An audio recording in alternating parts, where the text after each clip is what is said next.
Hi, I'm Sarah Vedeler, and I'd like to welcome you back to month 7 of the 2012 Block of the Month Quilt for the Quilt Show. This month we're going to be looking at the second of the applique blocks, this one right here. If you remember last month I told you that this can be done using traditional fused raw edge applique, and I showed you a really fast, fun and accurate way of cutting those applique shapes out using the AccuQuilt Go Cutter. This month I'm going to show you how to do my favorite way of doing applique, and that's applique in the hoop using your embroidery machine. First thing I want to tell you about is the template that we're going to use to do applique in the hoop using the embroidery machine. So what we have here is a template which is going to show you exactly where to put the hoopings when you put this thing into the hoop. So you have the exact same template as you had before, but we've got the addition of these lines here, and each intersection is marked by the name of the embroidery file that you're going to use to stitch with that intersection. So we've got month 7, 1 top center. So we're going to do number 1 first, then we've got month 7, 2, which is the middle center, and month 7, 3, which is at the bottom. Now on the reverse side of this, we've got a piece of background fabric, and we've got it right side up on the unprinted side of the stabilizer. So I'm going to use a sewing machine to baste around the outside of the applique block, and the reason I'm doing that is to hold the background fabric right on top of the stabilizer. So you can see that line there. Then I'm going to baste using a 4mm long stitch length along the marking lines here that are showing me where to put the center of the hoop. And the really cool thing about that is having marked on the stabilizer, or having stitched on the stabilizer, when I turn it over, I can see that marking with the bobbin thread. The next thing that we're going to do is go to the machine, the embroidery machine, and the first thing that it's going to stitch out is a cross representing the center of the design, and this is going to show you exactly where to put the background fabric.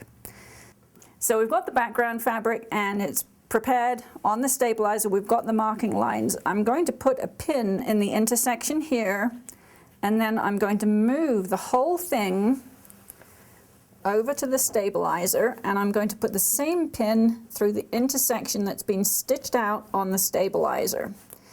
Now I'm doing this on a padded ironing board because that gives me a little bit of flexibility, being able to push the pin in so I can see straight line there, which I've got perfectly lined up with the stitching line on the stabilizer.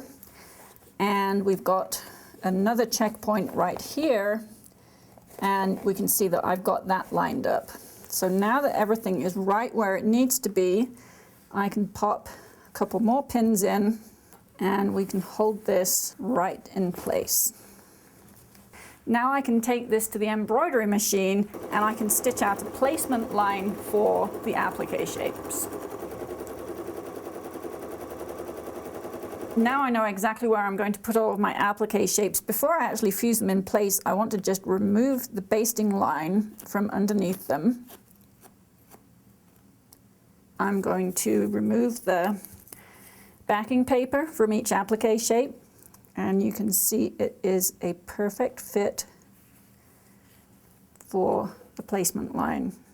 Because the hoop is not big enough to put a full-sized iron, this is my favorite craft iron. Gets really nice and hot, gives me a really good fuse, and plenty small to fit in the hoop and plenty big to give me a decent fuse.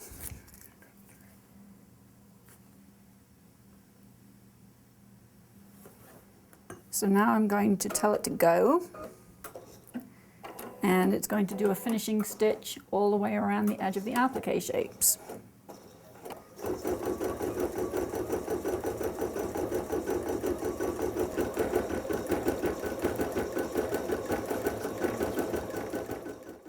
The embroidery machine is going to finish sewing all the way around the outside of all of these applique shapes, but I wanted to show you, I'm doing this in the large oval hoop, and you can see that there's an awful lot of block here that still need to have the applique shapes put on. I've got 2 more crosshairs here that we've marked on the background fabric, and those are going to be the center for 2 more hoopings. If you have the fantastic 830 sewing machine, then you may have a jumbo hoop, and if that's the case, then you can fit the whole block into one hooping, do it all at one time. Isn't modern technology a wonderful thing? This is my absolute favorite way of doing applique, so I really hope that you're going to give it a try if you have an embroidery machine. Looking forward to seeing you again next month for month 8.